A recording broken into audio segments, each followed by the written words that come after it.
This station is now the ultimate power in the universe. We would be honored if you would join us.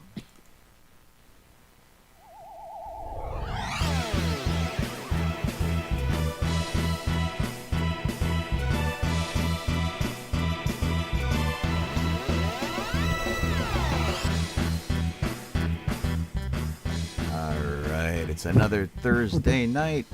Docking Bay 94, Season 10, Episode 43, if you care about such things.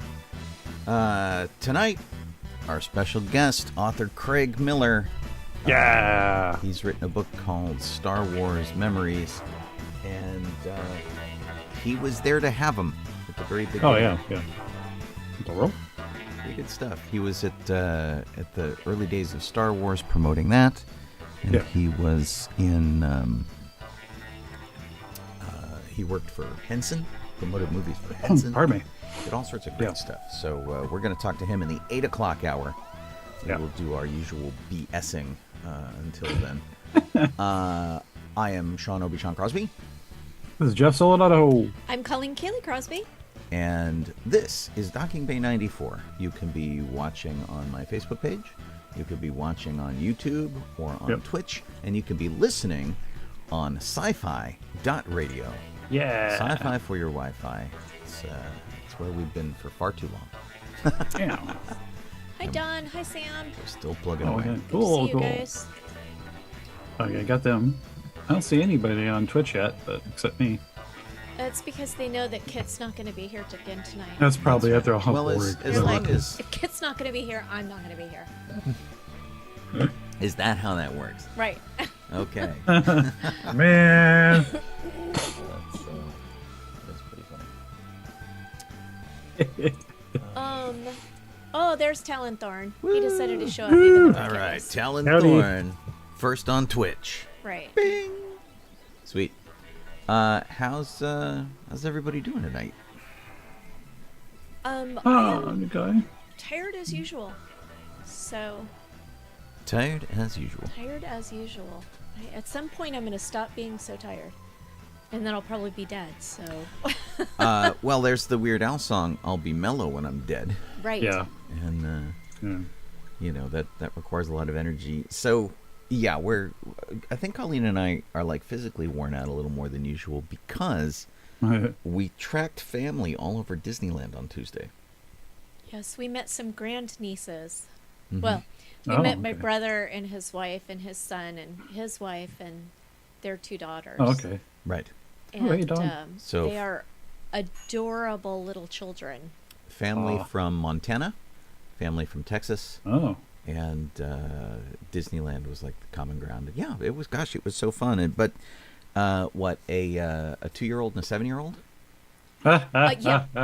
Yeah, and so Yeah, and the 7-year-old wanted to hold my hand and run around the park and show me things and go to Tom Sawyer Tom Island. Sawyer Island, up and down all the stairs and the bridges, and Yeah. Oh, wow. and then on the Mark Twain, she wanted to go up and down all the stairs. So by the end of the night, I was limping, and Yeah, that was Tuesday. and That's the a end of bummer. the night was like 8 o'clock. We are feeling it. I will tell man. you. Yeah. It's- Hi, it's Pat. Hi, pretty crazy. Michael. But you know, Plus, it was like 90 degrees at Disneyland that day. it was so hot. So- I brought a jacket, and then Oh, I boy. ended up just tying it around my waist. But I've yeah, been moving at my work, so same thing. right. Well, you've had to relocate all the stuff, which is crazy. At least we had the adorableness of the children. Yes. Yeah. Yeah. You didn't even get that. No, not at all. Hi, Rosie. Yeah. I think yesterday, helping the boss load something in the back of a truck to move over, I jumped out of the car, the back of the truck, Mm-hmm. you know, to land on the ground instead of just climbing out. And now my foot hurts and my leg hurts. Yeah, you should know I think that. I've like strained it a bit. Yeah, that's a maneuver for like a 20-year-old. Yeah. Yeah. So 30 years ago, that would have been totally fine. Would have been no problem. Yeah. Sleep Damn on it. out. Whatever. I thought of you at Disneyland. We had a couple of sessions of waiting for Mirabel from Encanto, Okay. who is Yeah. like the new big Disney princess, The meet and popular greet. princess. Okay. And can I just say, man, how on the nose the casting was for her? Oh, nice. She looked so good. She did. She looked Cool. like Yeah. totally amazing. And so Yeah, to I'm cast, glad they was didn't stick a Mirabelle. bobblehead on her.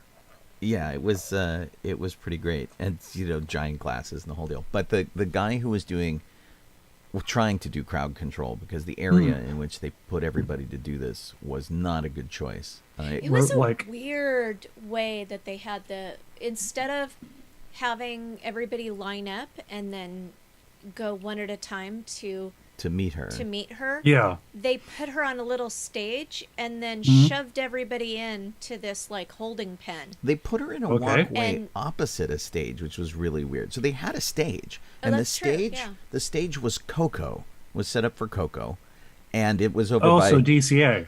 No. No? It No, it was by Zocalo. over by the Zocalo. Oh, okay, across okay. From Oh, I see. In Westworld. So they still had the not Frontierland. Westworld. so they saw like the Dia de los Muertos stuff up and stuff Yes. around that Yeah. area. Okay. So they had a stage that was there for performances, and then they had everybody collect in front of the stage and then turn around where they had blocked off a walkway with this little string thing. It It wasn't was a even. raised walkway. Yeah, Yeah. It was like, one step up. but Okay. not much. And No, and the not thing much. that they had dividing it was a very low like rope on these purple stanchions. Gotcha. It could have been handled a lot better, but they eventually got the pictures they needed. But the guy who was doing the crowd control had your Jack Sparrow tattoo on his arm Yeah, he did. also, which was really funny. He came Awesome. over. He's like, "Wow, nice cane," and I had my lightsaber cane, and I'm like, "Oh, nice ink." But he's got that ink. Yeah, I've been on like I don't know how many times on Pirates of the Caribbean there, and you can see my tattoo plainly. Not a word, never. Well, it's dark and people are. Yeah. So, Colleen's brother Brad, who I've never really pegged as a Disney fan, seems to be Okay. very into Disney now. Yeah. To the he point, is. he was talking about all of these YouTubers I should be watching. I Uh-oh. should be doing YouTube from Disney because I go so much. He had like And, Oh, this- and you geez don't know it, Louise. but today I think he made a video, or maybe he was kidding about making a video. I don't where know. he reviewed some ice cream Funny. from the park. So this is like counter to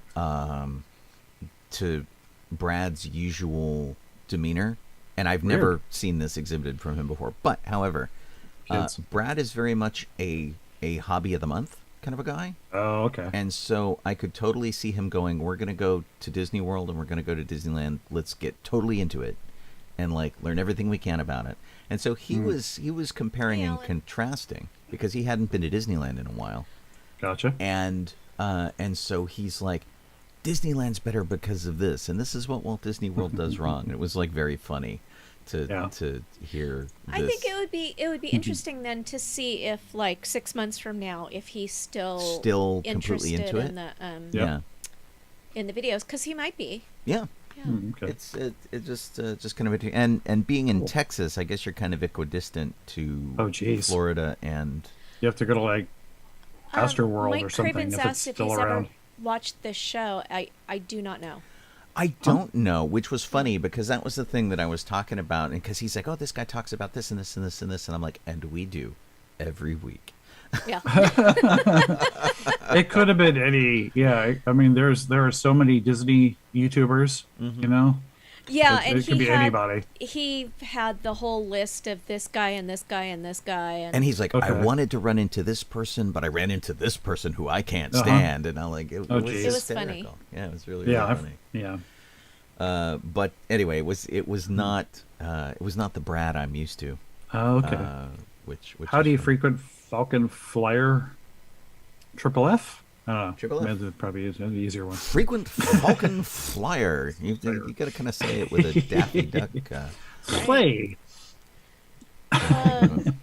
So things we did this weekend that weren't Disney. Okay. Sean and I went to the Fashion Institute of Design Merchandising with Ooh. Costume Yeah, I Guild missed West. it. Darn it all. It was pretty good. It was small, though. Yeah, it was It small. felt like it was small. I took and a bunch of pictures I haven't sadly, published the gift yet. shop was closed. Like, Oh, permanently. that's a bummer. Not just the door was locked, but It's like totally gone. It's they walled it off. they walled it What off the and heck? it's empty. Yeah. Yeah, And so now I so- have to send a note to Judy, who's our main contact there. And so just for you guys, in case you don't know, we have had a like 15, 17-year relationship, maybe 20 years, maybe even longer than that. Relationship with the Fashion Institute of Yeah. Design and Merchandising, which is a school. There's one in New York. There's one here. And Okay. they have There's one in Orange County. they have a Yeah. really active museum, and they get the Academy Award exhibit, which is what we just saw, and they get the Emmy Award exhibit, which will be coming later next year. And when we do these things, Judy, our friend in the gift shop, who was like one of our primary contacts when we were doing the Star Wars exhibit that they had there, Yeah. that engendered the Dressing a Galaxy Star Wars book. Yeah. She would invite us down to do Star Wars weekends. And so Yeah. we would come down, we would do lightsaber training for the kids. She'd buy lightsabers and stuff. We would have crafts, and it would be super fun. And it was the kind of stuff we do at a library, but we would do it for FIDM. And it, you never knew what was going to happen. You'd have like a whole bunch of kids go nuts with lightsabers. Wow. We had Ben Affleck show up and bring his son one weekend, which was really fun. Yeah. We're all trying to like be normal people around Ben Affleck, which was really hysterical. I didn't even like notice him, so I was Yeah. completely So Colleen was successful super normal person. at being a normal person. Right. Yeah. And I'm like Super normal. I'm like talking to him about his kid, and like we're Oh, you know Laura's here too. we're just trying to be cool. So anyway, we've had so much fun with these guys over the years. We've done special benefits for them, and to shut down the gift shop's kind of a big deal. Yeah. What the heck? I think it just hasn't opened back up since COVID. Like they opened up Yeah. the rest of the museum, but they Yeah, weren't able to I open hope up that's the the gift shop. case. I'd really hate Yeah. for the people that we know there to lose their jobs. Yeah, I know, but they But walled it the, off though. I'm trying to think of what the standout costumes were. We- The ones from We didn't see the movie. Cyrano Oh, Cyrano? were good. I know Well, there- the there's ones from Marvel Cyrano, that's ones the there, one right? with Peter Dinklage. Yeah, they were unusual. Yeah, and that's why they stood out, as they were unusual. Yeah. We didn't see the movie, but we liked the costumes from the Elementals, Yeah. which looked really terrific in person. Elementals? Yeah. Isn't that what it's called? It's on Disney Plus. The Eternals? The Eternals. Maybe it's the Oh, okay. Eternals. Eternals. Yeah. Sorry. Like- again, Oh, what is that movie? We With didn't Bella see it. Mills? We were Well, gonna don't worry. watch it You're not on, missing anything. It's okay. We were gonna watch it on Saturday night, but we went out and saw a movie instead. Oh, in okay. the theater. we did. We went out and saw Everything, Everything, Everywhere, All at Once. Oh, which was a lot. It was It- kind Yeah. of like It really was everything, everywhere, all at once. it was kind of like the movie Brazil, but not dark Oh. at all. okay. So you just bombarded. It was like a basically. cross Yeah. between the movie Brazil Yeah. and Joy Luck Club. Mm. Right. So the thing And about like about the one from Jet um, Li, probably. the thing about everything, everywhere, all at once is that it takes a little while to get going, and Yeah, of then course. it is sensory overload in the Yeah. way that Colleen and I felt Moulin Rouge was sensory overload the first time we saw it. Yeah. We're just like, oh God, I'm not sure I like Yeah. this. And then it kind of settled down, and you figured where you were in the world, and you're like, okay, this is really cool. And Okay. then we came out of this one needing to let it sit Yeah, for a while. I'd like to Had see to it gestate again. a little bit. Yeah. It's Oh, about man. alternate universes and like Yeah. traveling between universes. So it's Yeah. and it's got some goofy universes in there. Yeah, Oh, there okay. there are So some it's that like are a- definitely designed to be So humor. it's like a totally better version of the one. Okay. Gotcha. I don't recall ever seeing the one, so I'm gonna say yes. it's it is. it's similar in its fighty bits, but Yeah. the way, I mean, it's got the Matrix in there. It's got Bill Of and course. Ted's in there. It's got it owes so much to so many different things. But I liked it. I'll go on record saying I really liked it, but it needs a repeat viewing, and there's so much they throw at you that you're just like, you know, wow, you come out of there like, oh my gosh, like Alex from Clockwork Orange with like your eyes have been pinned open, and you're like, so much stuff. Wow. Thank you, Caskell, subscribed for 4 months. Oh, wow. All right, wow, that's awesome. Nice. Thank you. Woo! Casticle. Yeah, I think. Yeah. Oh, and Lisa's here too. Jeff can't say it. And everyone's correcting us on the Eternals. Right. Yeah. So, oh yeah. Well, the thing that was funny, and one of the things that's messing me up, is that the costumes looked like they had Gallifreyan written all over them. Oh, the Eternals. Somebody actually came up to me and dragged me back to those costumes and said, "Look, there's Gallifreyan," and I'm like, "There's not Gallifreyan." I thought they were mistaken. They were joking. Right. Yeah, Well, they like were it, joking, but they weren't wrong. Right. It did look like Gallifreyan. Yeah. Okay. Hey, Lori's here too. Hi, Lori. So, the Eternals had a big problem where they basically said, "Let's make the Avengers without making the other ones first." That's what the Eternals' biggest problem was. Oh, I see. So they didn't lead into the characters. They just said, "Here's everybody." Yeah, I mean, they tried to give you some sort of characterization and character growth for them, but it's an entire team. You have to, and you're supposed to care about all of them in that 2-hour span. Right. And it just Yeah, really that's doesn't. like It kind of doesn't like work. what they did with the first Wonder Woman movie that came out a couple of years ago. Yeah. Yeah. They presented you with this team, and you were supposed to care about them, but you didn't know them at all. Yeah. So you were all, huh? Yeah. Jack Davis piped up. Hey, Jack. Yeah. Gosh, and What then happened? we also, Sean and I on Friday went to Griffith Observatory to see the opening Monday. of, what did I say, Friday? Yes. I meant Monday. On Monday, we went to see the opening of the new planetarium show, which is the first planetarium show in like 10 or 15 years. So Yeah. I worked on the last planetarium show with Chris Butler and Don Dixon, Nice. Okay. which was called Centered in the Universe. And it was the Ooh. first show that they did on a 75-foot dome that could show full motion video. It was really amazing. Okay. And so we had to kind of learn to use the system. We had to learn to not make people spin and barf. It was because The teacups. instead of what they used to do, they used to show, they used to use a Zeiss projector to show stars. They would point them out with a laser pointer. Uh-huh. They eventually had laserium in there where they could draw pictures on there, like vector Gotcha. graphics, and do shows of that. And they could show slides, but they could never do full motion video. And Oh. basically, this is like a 75-foot round IMAX screen Yeah. that is in your full field of view. So we wanted to make sure we didn't make people really sick. This one, they have like taken the brakes off. And there Okay. was apparently one guy who's like, "We're gonna whip over here. We're gonna whip over here. We're gonna go over." And they're like, "No whipping. Just like take it easy." I wonder if you shot something with a fisheye lens, it would look more. We It have was, it had was done aimed that. at a younger crowd, though. Yes, Okay. it was. They have to like split the difference, and so Okay. it's kind of aimed at like middle school to high school crowd.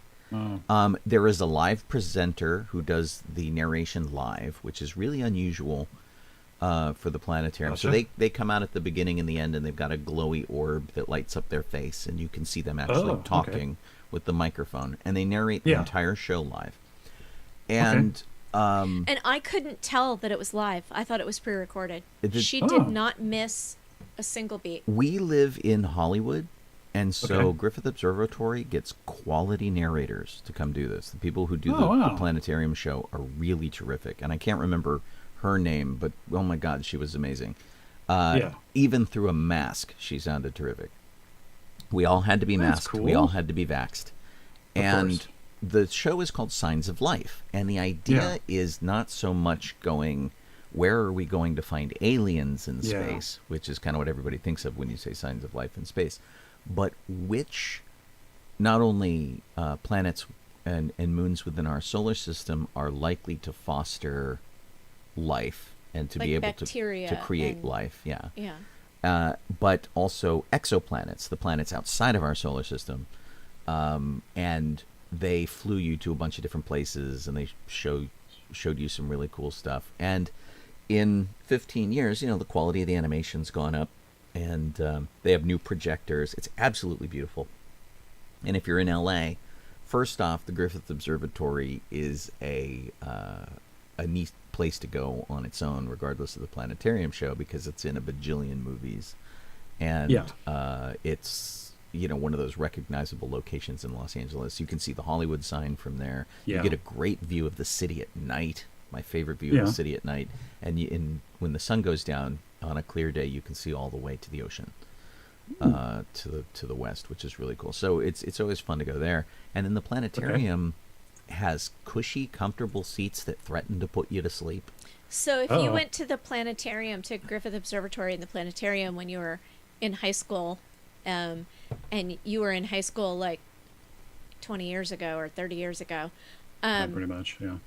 those really horrible high school auditorium metal folding chair seats with the With a wooden block headrests headrest bolted to are it. gone. Oh, yeah, that's Oh, terrible. man.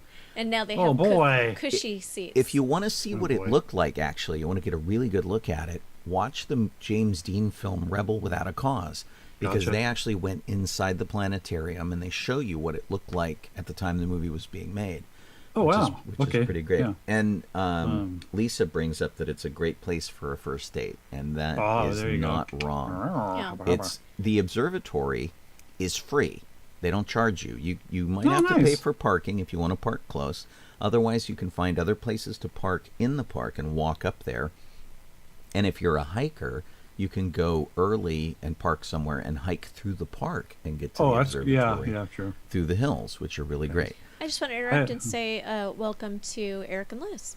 Yeah. Working at home. And Jack Davis as well. Hi, guys. Hey, Jack.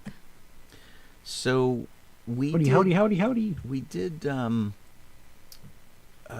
a really good time, and it was neat to see some people I hadn't seen in a while, and having worked there, it was nice to see what I worked on that was still there. That's nice. always kind of cool, and it was neat to see what they Yeah. updated. And thanks to Chris Butler for throwing some tickets our way. Nice, man. This was sort of like a charity benefit, and we got sort of slid in to the Cool. side at the last minute. Yeah. But it was so much fun to go back. Yeah. And the observatory is closed on Mondays, and so we had the whole place to ourselves. I went to a one of those when I lived in Northern California, so I haven't been to the Griffith one yet. But goodness. as a kid, the one in Northern California, I went to one of those. Well, anytime you want to go, Laserium kinda let me know. We'll Yeah. drive up. To get there, you have to go through the Toontown Tunnel that Eddie Valiant drove through. It's also the tunnel that Marty McFly hangs onto Biff's car through in Yes. Back to the Future on his Can I just hoverboard. interrupt with a brief Back to the Future moment that I had today? Yeah, you never told me what it was. What was So it? I'm driving down the street and Back to the Future music is playing in my car when suddenly a surly teenager who was very well, like surly in facial expression, but very well dressed, very tidy looking, almost 1950s looking, swung around the corner on a skateboard and almost plowed into me. Wow. Oh, jeez.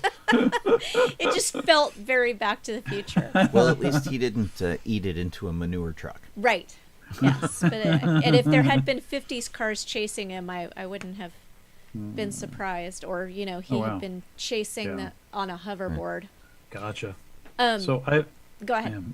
I've been to the Griffith Observatory with you guys out on the outside, and of Yeah, course, we took pictures there a couple years yeah. ago, 3 years ago. and or so. that and down where the train and the carousel is. We've been down there for events too. Right. But I've never actually been inside the building. So. We'll have to fix that because I think you'd get Yeah. a kick out of it. There's some really interesting stuff. And One of the things they did with the observatory when they renovated it at the time I was working there, part of my job was to document the renovation with photographs and video. So they lifted up the entire 1935 structure of the observatory. They floated it almost in 0G on these pylons, and then they dug a Costco-sized building area underneath it. Oh, wow. Created this, what they call the depths of space area, which put in the Leonard Nimoy Event Horizon Theater and a whole bunch of exhibits and experiments. And then when that was all ready to go, and there's classroom space too and art department space, and they lowered the building back down onto the ground, and you can't tell that there's anything underneath the observatory. It looks just like it did in 1935, with the exception of the elevator they put in for handicapped access, which was something they needed to do.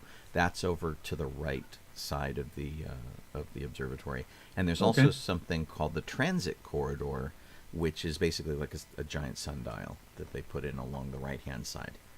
And there's a Wolfgang Pucks. Okay. And a better gift shop. Of course, right? So, yeah, gosh, if you haven't been, you really need to go. It really is one of my favorite. Colleen loves Union Station. I love Griffith Observatory. Those are like our Rocketeer, so, you know. Well, yeah, the whole end of the Rocketeer movie happens there. I'm going to have to go there in the costume, you know. That would be awesome, dude. Count me in. I'm going to have to get a PV costume, aren't I? I don't know, whatever you want to do, man. Only if we can dress Colleen up like Jennifer Connelly. Right. Florence Maxwell. So Jeff, you did an epilepsy walk this weekend? Yeah. It was at I always get the name of this place wrong. I keep thinking it's like T Winkle or something. I can't remember the exact name for the Stern Park, but it's in Costa Mesa. And hadn't been to it for a few years because of COVID, but the last time, I believe, I want to say the last time we were there, they were giving out, they had shirts they were wearing and stuff, or it might have been the one right before it. It said Seizure Wars, and it was all Star Wars font, and I'm like, which always kind of creeps me out when a charity does that. Why would you do that? Why would you put Seizure Wars on your shirt? We did one on the Midway battleship that was for kids with heart defects, and it said saving tiny hearts in the Star Wars thing, and like had a really creepy picture, and I'm like, oh my gosh. You're right about T Winkle Park, though, by the way. Okay. And it's really, I mean, usually when we go there after the event, they like to take pictures on this really picturesque hillside that's got rocks and grass and whatever, and there's like a lake and behind it. But the event itself is literally for people, to benefit epilepsy. But of course, there's also folks that are on the spectrum there too as well, as it happens. But so, and we had fun. And I mean, it was fun. I was walking around, and a couple people like, oh, cool, Han Solo, but most people are going, all right, R2, because R2 is there. So yeah, there is a character hierarchy, and R2 is very high on that list. Yeah, but it was still pretty cool. Brent was there, and Christina and Quincy and Christine, but the and their dog was there. So that always the dog, the floof, but.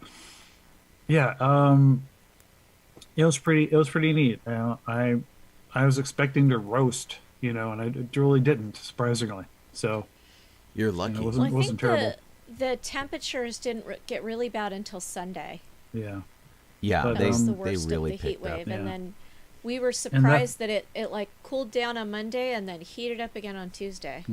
So that's what I was doing when you guys were at FITM, I believe. Yeah. Yeah. And you worked on your puppet too? Yeah, I'm working.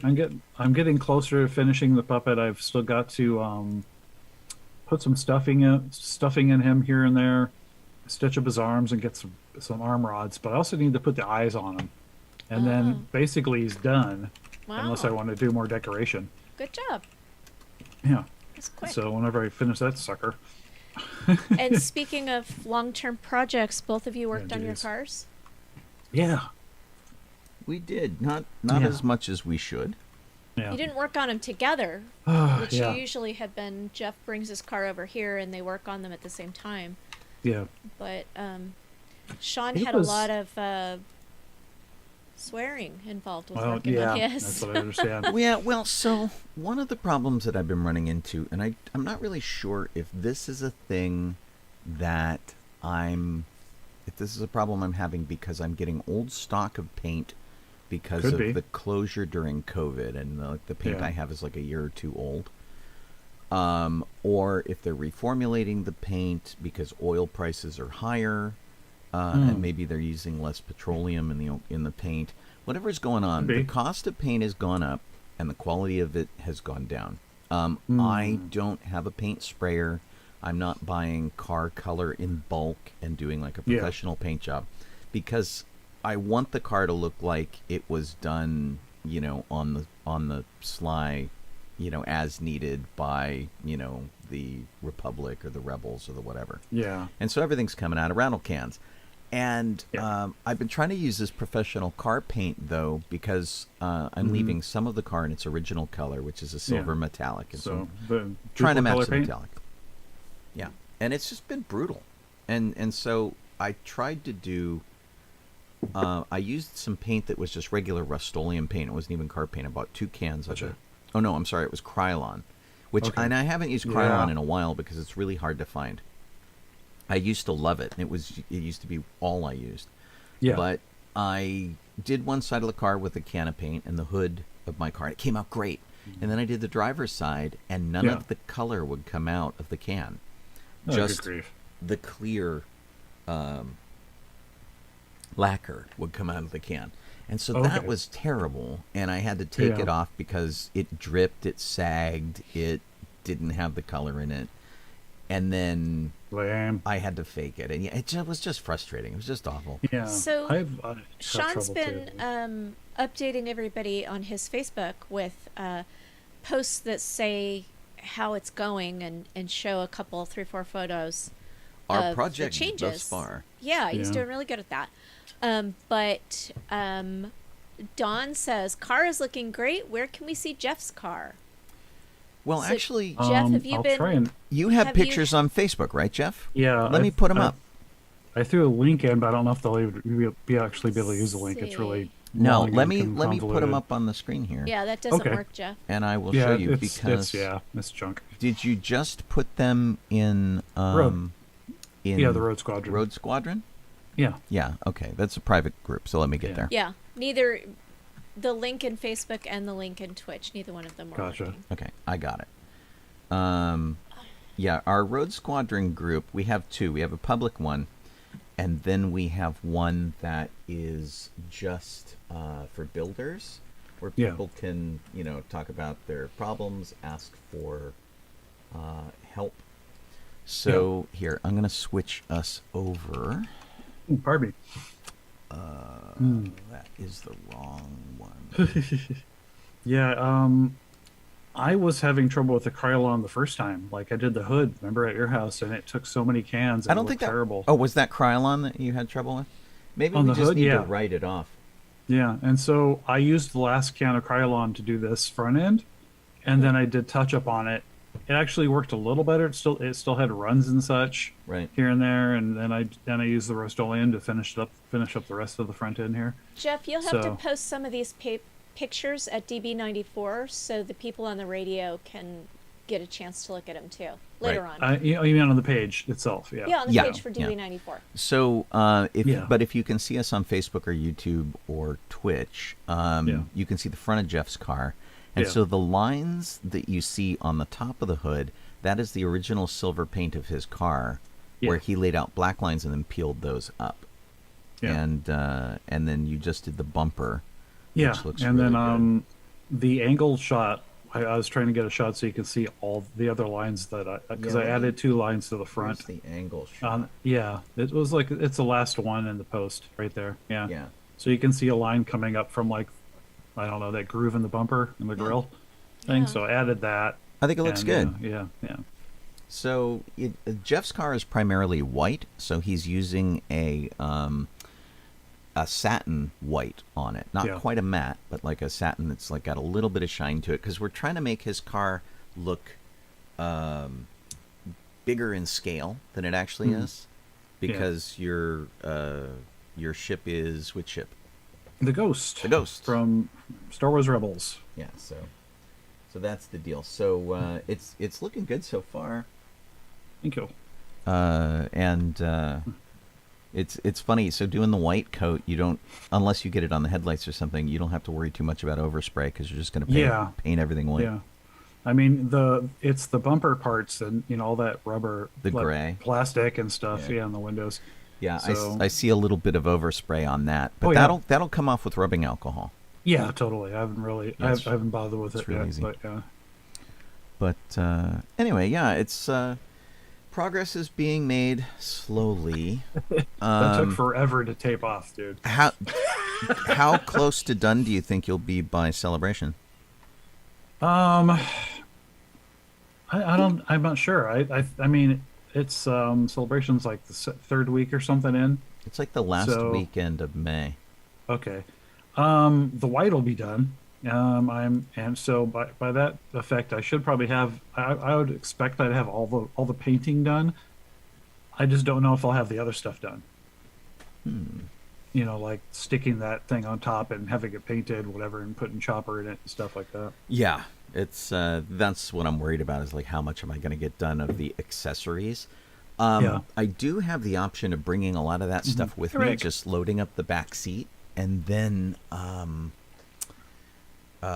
putting it on at the convention. I could make it an art installation project if I want to, and I already have permission to do that for Reed Pop. So we'll see. We got approved for our panel for Celebration, which will be nice. See how that shakes out. But I am looking forward to it, but I'm also trepidatious about it. Yeah. I mean, at least if I finish the thing to go on the carrier thing, or whatever that I'm putting up the on roof top. rack. Yeah, I don't live very far, so I could actually, I can take surface streets to get there, because I don't know how it'll hold up on the freeway, at speeds. So, depending on how much I ratchet the sucker down, I suppose, but I don't know how well Chopper would hold up, since he's mostly polystyrene with like. I mean, he should hold up pretty well. You just need to make sure he's anchored well. Yeah. So I didn't work on a car at all this weekend, but I did work on a lecture on project management for costumes that I'll be giving on Sunday for CGW, an online class. So that should be good, hopefully. Fingers crossed they don't boo me. I didn't think that'd be a regular thing. Right. We're changing up the show tonight in that instead of moving from what we've been doing into Star Wars, we're going to hold off on the Star Wars chat until after we have a chance to talk with Craig Miller, who's our special guest tonight, because he might be interested in joining in with the Star Wars chat if he elects to stay after we interview him. Right, he can. If you don't know Craig Miller, he's a fixture here in local Southern California conventions and works on Worldcon, and has a long history working in film, promoting it, and also writing for animation. He's involved in a lot of really neat things. He knows a lot of amazing people, and the book that he wrote about his Star Wars experiences is pretty phenomenal. So we're really excited to have him, and we're going to talk to him about 8 o'clock. So instead of Star Wars history, we're going to move our normal review portion of the show that we do right after 8 o'clock. We're going to review episode 4 of Moon Knight. Yay! Moon Knigget. So, do we need 10 minutes for this, guys, or less? What do we need? I don't know. And we're doing episode 3 and 4, or episode 4 3 and 4? Because no, 3 and 4. We have not seen 5 yet. 5 Yeah, came we out only- last night. yeah, We I haven't And, watched only and it. 5 is the talked a little bit of it, penultimate yeah. episode, or not? Yes, it's the penultimate. Okay, They have 6 episodes for this. Yeah. right. Because there was a lot of hue and cry over episode 5, so Oh boy. I figured it must that's be 5 was a almost rough the one. end. I'm just stopping with that. I'm not going to give you any more. yeah. And Don't, because It's Karen really good, McCarthy but whoa. because Karen McCarthy just asked, and I think I said it, Craig Miller's going to join us at 8 p.m., which is Yes. 20 minutes from now. 8 p.m. Pacific time. Oh, sorry, Don. So. Yeah. Yeah, number 5, the new episode. I'm not spoil anything, but I'm just gonna say it's the most. Surreal. Bring some tissues. okay, so should bring we some tissues when you should see we it. tell people before we talk at all about Moon Knight? We should tell Yeah. people what time to come back if they're gonna. Yeah, just come back at in 10 minutes. So at 7:50. at 7:50 or 10:50 if you're on the East Coast, Yes. wherever you have to be, and then we will knock off from. And we can't help you with what time that will be for replays. Yes, no, Exactly. you're on your Yeah. own. You're on your own. Yeah. Set a timer for 10 minutes. That's all I can say. Yeah. Yeah. Anyway, Okay. so Colleen and I had to watch 2 episodes back to back because we skipped seeing an episode because there's something about it. I'm really enjoying this. Don't get me wrong. I'm really liking Moon Knight. But unlike say WandaVision, where I'm like, oh my god, we have to watch it right now before people spoil it. Moon Knight isn't really doing that, and I feel like it's also Okay. not doing that for Great. other people because I'm I not don't know. seeing the high amount of spoilers out there that I saw Oh. for Loki or I saw for WandaVision, and I'm grateful for that. But I don't think it's because people learned a lesson. I think fewer people are as immediately into it as the other ones. Now don't Jeff know. It could watched be. it the minute it came out because Yep. on your Facebook page you're like, oh my god, Yes. which was really funny. So Yeah, it has been. I've loved every episode so far. So, geez. but I don't remember what happened. episode 3, what I thought was pretty good. They went to Egypt, right? Yeah, Yes. Yeah. and So, yeah. we got kind of an interesting look at more of the Egyptian heritage that all this stuff came The from. different Yes. gods that are represented. Yes. Yeah, Yeah. Right. Yeah. Yeah. So you got to that too. Yes. Yeah. Yes. Yeah. and then The avatars for the gods, as it were. Yeah. right, and how that sort of works. There is a lot Yes. of punching. There's Yeah. always a lot of punching. And we lost Khonshu, Yes. which was interesting, and because basically without Khonshu, there's no suit. Yeah. I and, still and love that's how changed the dynamics each of the of guys things. has their own super suit. Their own look. Yeah. yeah. Right. It's the same suit, but it looks totally different. The suit and tie and the Yeah. It's Yeah. pretty funny. Yeah. Mr. Knight and yeah. It's it's been a neat, it's been a really interesting ride to what what they've been doing and where they went with the last week's episode and this week's episode. Oh, right. I And- remember now the Yeah. horses. I'm sorry.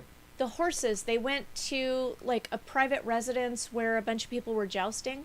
Yes. Yeah. Yeah. Yeah. Ish. And that's And that that's was- a character. Was that Midnight Man that we Yes. That was supposed to be Midnight Man. met? Right. And so and- that actor, interestingly, Yeah. passed away after production of the show. Yeah. And Khonshu, man, don't piss it off. so we don't Yeah. know what's. I think it was like a skiing thing or something. Yeah, I but- think he had like a yeah. skiing accident. He got hit Yeah. in the head or something. Yeah. And So I don't That's know terrible. what we're going to Yeah. see on that character now well, because we lost. and he that wasn't actor. really. So the character of Midnight Man is he's more of like a thief, an art thief type. Like he's not really a villain. He's a villain, collector like, of rare arch nemesis. antiquities. Yeah. So he's not someone that he would have to life or death situation fight with. He's just a thorn in the side or something maybe. So and they show him riding off on the horse, whatever, and Moon Knight launches one of his little moon boomerang things at him, and you think, oh, it killed him. Moon Like, well, no, boomerangs? I don't know. It's like a little crescent on his chest. A moonerang. Yeah. Yeah. Moonerang, there you go. Yeah, and he and so a lot of people are going, well, see, because he died, and they're writing him out of the show, and they just did this and said he was dead. I'm like, no, they didn't tell you he's dead. He just rode off and got hit by one of those things. Means nothing. But the guy passed away, so I don't think they'll bring him back. Elaborate but then again, on that. yeah, I don't think I thought I had heard that Oscar Isaac was only doing this, like that he only agreed to do the series. Well, and that was it. they're not talking about they're not talking about a sequel with him right now. Yeah. Because they're doing like their upfronts and stuff, and they're not really talking about that yet. Yeah. So, one of the things I thought that was interesting is that they elaborated quite a bit on Mark and Layla's relationship as husband and wife. Yes. And that's kind of really interesting. Mm-hmm. And that Yeah. that it didn't end well. No. But we still And don't then know you why. find out a little bit of a little more history about what happened to Layla's father Right. and such. And so, that Mark was somehow involved in that, yeah. but we still don't know. Yeah. Yeah, I mean, I'll just say that in the comic books, he was not the one who kills. He didn't kill her dad. It was like a partner or something, bad partner Right. Right. kind of thing. And then Yeah. and so like that, the episode 3 was very much like watching The Mummy. Oh, okay. Basically, for me, Yeah. it was, it could have been an Indiana Jones episode. And then the one that came after it, episode 4, was like, I don't know, it was like One Flew Over the Moon Knight's Nest or something. It was like, Yeah. what the hell is going Yeah. on? I liked the previous episode with the whole thing where he's like, he has to, find the stars and see what it looked like at that time so they can find the location. But Yeah. And the fact that we learned that, they have the ability to like turn back time and do that kind of Yeah. stuff, which basically is like, where were you guys when Thanos freaking showed up? yeah, I know. I don't know, man. I'm sure they'll explain it, but I love that what they're doing with the hospital in this thing, and then the surprise ending. Right. But yeah, Right. Well, which if we can talk about because Yeah. this is the spoiler section. Yeah. But if you were eagle-eyed in the first episode of the season, you'll notice that character was sort of like hinted at. right. So the character so- who showed up is Taweret, and Yeah. that is the Egyptian goddess of fertility. She's a Yeah. house goddess, they call her. Yeah. So she was like represented in houses as a hippo-headed goddess, and she just showed up at the very end of the episode, went hi, and that was like all we got. And Yeah. I'm sure they So great. elaborate this week quite a bit on her. Yes. Don yeah. says that he gets Mark and Steve confused. Well, There have been a couple times when I've been like, wait, which one is that? yeah. I don't know. Well, I Stephen's thought, the one with a really bad accent, right? yeah. Yeah. Yeah, I mean, well, he's maybe not as cockney, but yeah, Right. he's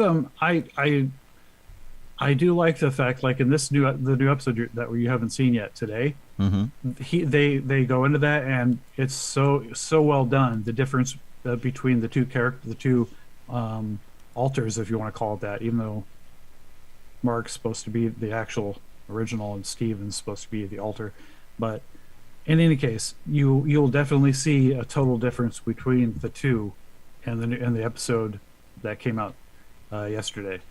But I'm not going to tell you what happens or anything. Just that Cool. I think it's much more distinct. Well, that's good But, because we're yeah. out of spoiler time, Yeah. and it's. I have to say that the last episode kind of roped me in a little more because I think Okay, it gave me more of a mystery to deal with. Mhm. Yeah. I was less along for the ride and was more engaged in speculation, which I think I need to be in this kind Yeah. of a show. Which Well, is why the, WandaVision and Loki were both really yeah. good for me. The mental asylum thing was actually in one of the series of the comics, so they're still pulling an awful lot from the comics. They're changing things here and there and whatever, but yeah. Well, So and in episode 3, at least, I think it was episode 3, we didn't get a QR code. Did we get one in episode 4? Someone said there's one in episode 5. Okay. I don't know. I have to go back and look. But I'm codes- sure there is one.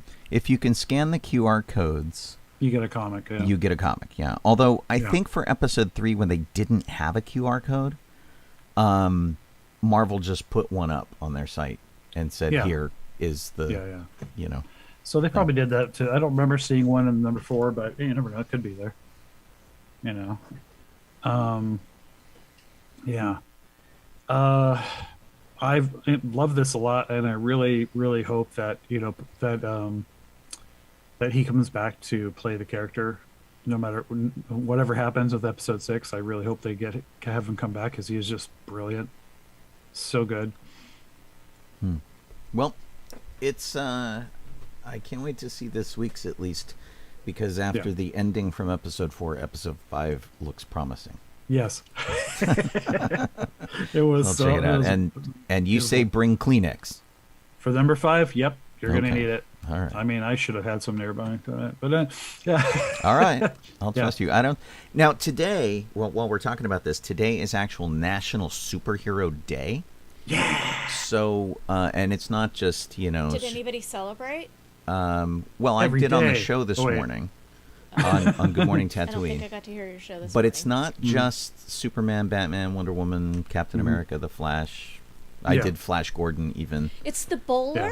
and the shoveler? It could be. Yep. But Nice. it's also people who are legitimate superheroes, like Yeah. police and fire and Oh, first that's responders and doctors and teachers and people like that, real superheroes. So if you know anybody like that, then it is worth your time to thank them, because it is National Superhero Day, and it is very Yay. specifically designed to be about fake superheroes that's and real superheroes. Interesting. I That is wonder awesome. if that's why Disney is having like Honor Nurses Day today. Maybe. Because my brother, who is a nurse, posted that he didn't know that it was Honor Nurses Day. And today he's at and Disneyland? He's there. Wow. Well, actually, is he at Disneyland or is he at California? He's at Disneyland. Well, that's pretty cool. Yeah. Yeah. So, that's So, pretty neat. Nice. this was a thing that started in 1995 by Marvel Comics, and it's something they decided to do for like real people and fake superheroes. So you can kind of go any way on that. hi, And David. hey, I'll throw Cool. I'll throw our librarians in there too. We know a lot of librarians. Yeah. and they're heroes too. Superhero Allen.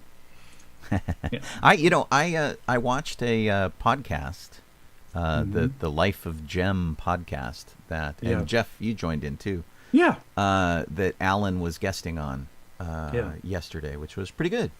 Yeah. It was pretty fun. great to hear him talk about his band, time with the band Refrigerator, Yeah. and the book that he wrote, which was Heart Like a Starfish, which he talked about on this show quite a while ago, and all sorts of stuff. So yeah, it was good stuff. Yeah. Howdy ho, David. Howdy ho. Howdy, howdy. So, let's talk about Disney. We already mentioned that they had Nurses Day today, and Right. they have a pin for that, which I don't know is how to post that. Mickey Maybe dressed as a Sean can. nurse, working on Cleo, Geppetto's little kitty. Okay. Post what, Jeff? Oh, she put a Colleen put a link to the little pin in our chat, but I don't Yeah, know how here, to I'll grab post it and it show here. it. It's already in my. Okay, maybe I won't post it. It's not posting. Oh, is it in the chat? Our chat, yes, our chat, Okay. the show Let me chat. try it again. Right. Let me see. I have a blanket Paste. thing. I'll tell you one thing though. One of the big things when we were walking around Disneyland was, of course, the sipper and the popcorn containers for the Main Street Electrical Parade. Yeah. And oh my gosh, people were going like bat guano crazy over Yeah. these things. Oh, I see. You posted the image. I don't Well, know that I can. so, yeah, I think that was the problem. I I'm going can't back post to the try and image. find the actual link. Yeah, the popcorn bucket is Elliot from Peach Dragon, yeah. and he lights up, and Okay. he's huge. He's about like 14 inches long. It's a pretty sizable popcorn bucket. And then there is the turtle, which is the turtle with the tie and Cover the sauce with, glasses, right? and Yeah. he's the sipper, and he also lights up. So Okay. these people are trying to sell these things for like $100 to $200 Oh, of course. on eBay, except for this guy Yeah. who's going for the first bid is $500. Buy it now is $1,000, and he's still charging you $10 for shipping. Oh, good grief. It's like, you weenie. But Yeah. oh my gosh, people were just getting 4 or 5 of these things, trying to skirt the rules, get as many as they could. And grief. the secondary market on stupid frickin' eBay is a little nuts. It's, sometimes I worry about people because they're just like, why? Gotcha. Why? Yeah, here's somebody selling the pair of them for $275, Wow. $250. So let's see here. David's goddaughter is going to be an assistant professor of astrophysics at Vanderbilt. So Yeah, she's a isn't that superhero. crazy? That's awesome. That's really amazing. Yeah. And then Freaky Falcon Flyer's wife's been working desert art regional art for 32 years as an RN. Another superhero. There you go. Yeah. That's amazing. Awesome. I feel very inadequate. Let's see here. The closest thing I get to being a hero is waving a lightsaber Wow. at people. Yeah, pretty cool. It's funny. Okay, so sorry, I was trying to post the. Kit, I don't know. Kit does all this stuff at once. She is pretty I know. amazing. Well, And- Kit's I also don't not know. trying to Yeah. talk to people. Right. The only thing it's I true. posted out of that whole thing was the pin. But so, Yeah. yeah, I have on the other page. I mean, So Disney After Dark now has Grad Night Reunion coming in June. okay. Except that it's for any year from 1966 to the current year. Right. Wow. So It's it's if you kinda missed dumb. if you miss having gone to grad night, you may go to a grad night. Is basically Good what they're grief. saying. Originally, it started as a thing for people who missed grad night over the past 2 years, Yeah. who wanted to have a grad night. So Yeah. if you graduated during COVID, you had an opportunity to go. I thought it was going to be Oh, a okay. reunion like it will be the 20-year reunion of whoever graduated in 2002. See, that would be kind of cool. Yeah. I mean, and you know, maybe they could say it's 2002 Yeah. to 1992 and Cool. like do a bunch of them, but doing everybody just like Yeah. what's even the point? they're doing Yeah. a dance through the decades. That was Oh, my man. that was my dance thing. My It's kind of interesting. yeah, my high school's grad night was actually at the high school, so Yeah, and I've we didn't get to go to Disneyland. I've been to other people's grad nights where they did that. Our grad nights were at Disneyland, and in fact, Yeah. I chaperoned a couple, which was really interesting. Definitely seeing that other side of the coin. But when Colleen and I went to grad night in the 80s, like 1985, they had like Berlin and Wang Chung and like a whole bunch of people like that. Yeah. Oh, someone got banned from visiting. One I'd of like those to bands. see them get those bands back together. Yeah, Yeah, right. I remember who it was. It was like, was it Wang Chung? It might have been Wang Chung. It was one of those bands. One band got banned from Disney Grand Night Band because they were doing drugs or something. Oh well, I mean, In yeah. the park, like, Wow. okay, I mean, see that's you later, guys. that's totally the way that happens. I'm looking up one of the flyers right now, just to see who's in it.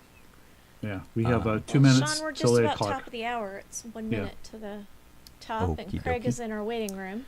Here we go. Midnight Star, Daz Band, Shalimar, Animotion, Shannon, Animation. X, Don Hartman. So X was a punk group, interestingly. Man. I don't know that this was the exact day we attended, because I also remember Wang Chung, and I remember a bunch of other bands. Wait, that everybody's listed there. listing their grad night in the chat. Everybody We've got Wang Chung 1972. tonight. We've got 1983. Sean and I Wow. were 1985. That's awesome. I'm the young- We'll I'm the come young back guy. to that in a second. You were listening to Sci-Fi Radio. It's sci-fi for your Wi-Fi. This show is Good Morning Tatooine. No, it Woohoo. isn't. It's Docking Bay 94. And I'm Sean Obi-Shawn Crosby. This is Jeff Solo Donoho. I'm Colleen Kaylee Crosby. You could be watching us on YouTube or on Twitch or on my Facebook page. Any of those are perfectly acceptable, or listening to us on sci-fi radio is perfectly cool too. All right. Yep. Thanks for being here. Should we let So yeah, let's go ahead and I'm going to admit Craig. okay. He is joining right now, and here he is on Zoom, and Sean's going to bring him into the room. Hi, Craig. Hi. Welcome. Howdy. All right, let's see here. I'm trying to figure out how to get Oh, I'm gigantic. Oh, just you guys. Yeah, you are Oh. gigantic. Oh, right. oh, wait. Oh, now we're It's just chopping going now. to take Sean a minute to fiddle with Hello the down there. technology. It is. So there we go. This ought to do it. Awesome. Professionals. Yeah, there's a choice where it's either we have like Craig just mysteriously pop up, or we let him in and then we have to juggle things You know what, around. I'm going to... Yeah. Craig, in case this is confusing to you, because I just realized I neglected to explain this to you, you're just seeing Jeff in the Zoom, and I am sending you a link of where you can see all four of us. But you will note, if you watch that, there's a little bit of a delay. Yeah. Okay. I'm seeing panels that should have you guys, but you're Right, but we're Exactly. But we're blocked our out. our cameras have been co-opted by our broadcasting software, so we can't show you us in real time, I'm afraid. I see. Yeah. Yeah, technology has its limits. I might be able to. So I have to be more exciting Show and my animated. video. Is that what you're trying to tell me? Okay, so. Okay, now now it's broken. Colleen What the has See, Oh, did I do We're that? I'm chopped up sorry. again. you did. Hang on there. I stopped it. I Whoa, did I don't know what not happened. know that would happen. Okay, well, Ah. I can see Sean and Colleen on There my we go. phone. Yeah. Okay. there we go. We're professionals. Welcome, Craig. Now that we have it all worked out. All right. So that you guys who are tuned in are informed. This is Craig Miller. Yeah. We have known him, since like Wow. 1996 or something. And Craig goes way back in the Los Angeles fan community. He is a fixture of the animation scene here in Hollywood, and of course was the very first director of fan relations for Lucasfilm back in the 1970s, which is just phenomenal. And we brought him Hard to on, believe. one, because he's super cool, but two, he's written this amazing book. It's called Star Wars Memories. And my gosh, man, your book is insane, dude. Well, thank you, Sean. I'm not really good at praising myself, but I've been very pleased and surprised at how good the reviews have been. Oh, wow. I'm used to the internet, and you're always going to get people complaining. That's it. And it's gotten like 87% 5-star reviews on Amazon. So Wow. I can't believe how good it's been, how the response has been to it. So I'm very pleased and happy and honored, I guess, that people are liking it that much. Well, and to clue our viewers and our listeners in here about what the book is, the subtitle is called "My Time in the Death Star Trenches," and it's basically bite-size anecdotes about your experience promoting Star Wars, running the fan club, dealing with the liaison as the production of the film. There's so much stuff in here that trying to categorize what this book is nuts, because it covers everything, and it's part archive, it's part anecdotal. It's really a tremendous book. Well, thank you. It's part of it is that back in the 70s, we were a lot less corporate. We were a small company, and everyone did everything.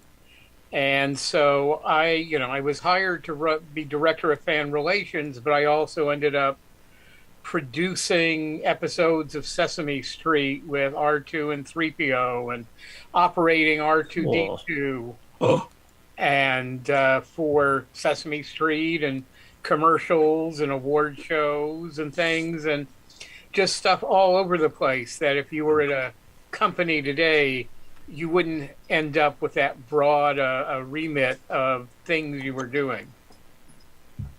Makes sense, because it was such a small company at the time. Wow. Yeah, exactly. Right. Neat. So how did you first get into your position as the fan liaison?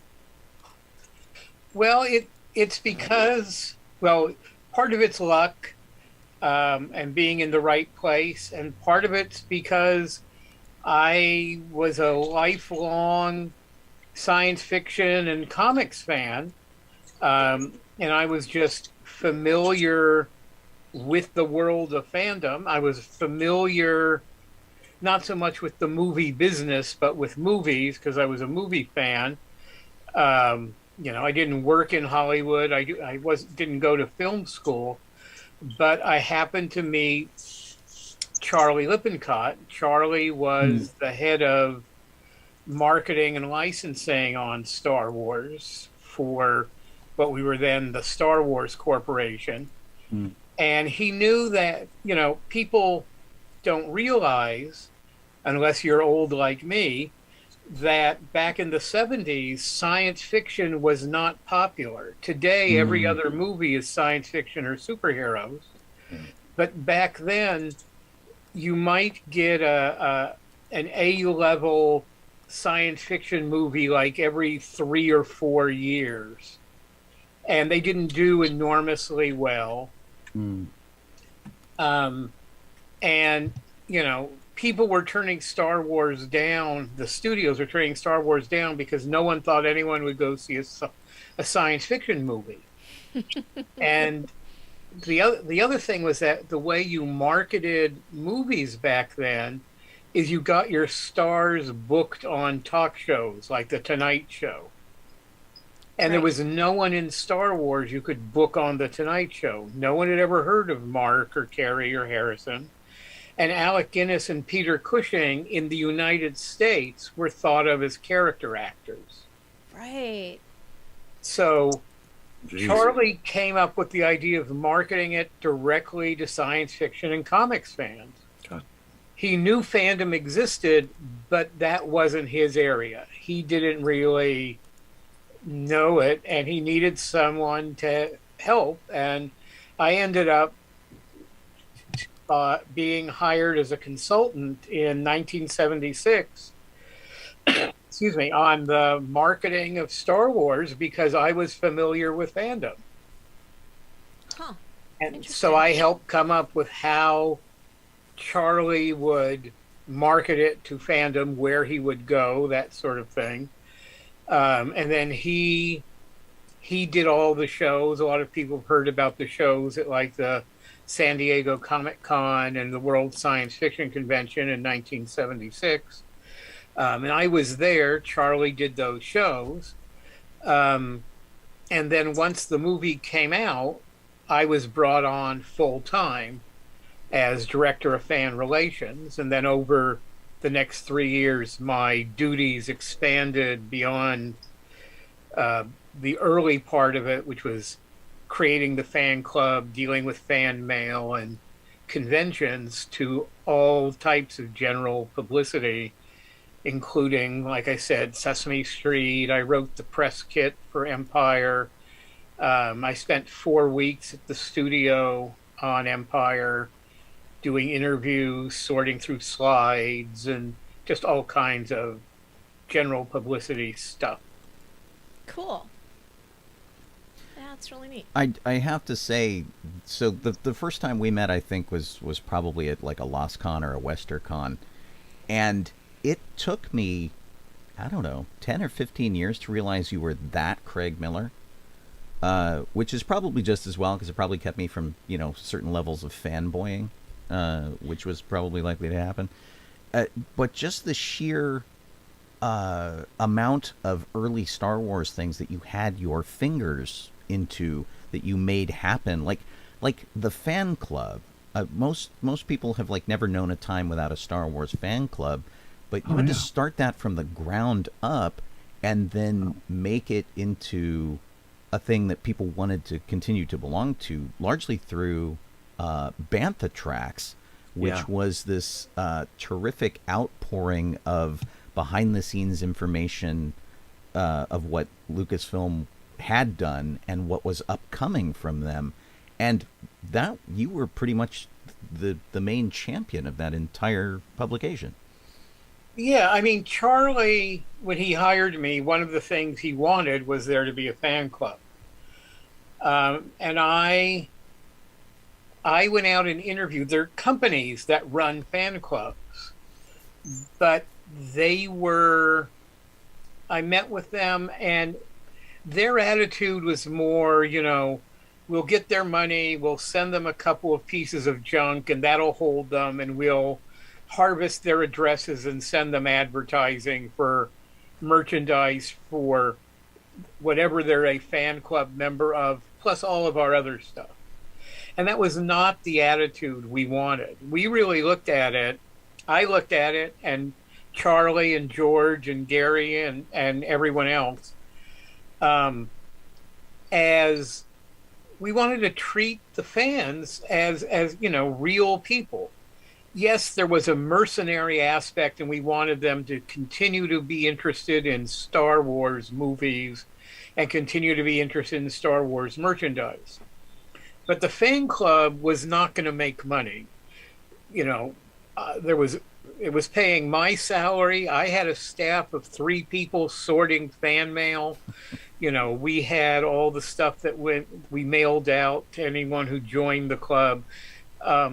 It was really keeping people involved. And when I was writing the newsletter, and I wrote the first 3 years of Bantha Tracks, I was writing, what would I want to read about if I was a member of the fan club? If I wasn't working at Lucasfilm, if I was on, the outside, if I was in Dubuque or somewhere, what would I want to know about? And so that was the attitude I took in writing those articles, and who I interviewed, what special effects I explained, how it was done, and, all of that. We treated people not so much as grown-ups, but as thinking people, who had a real interest in Star Wars, and we wanted to talk to them. That was the whole attitude behind it. And hopefully that's what, I did setting it up.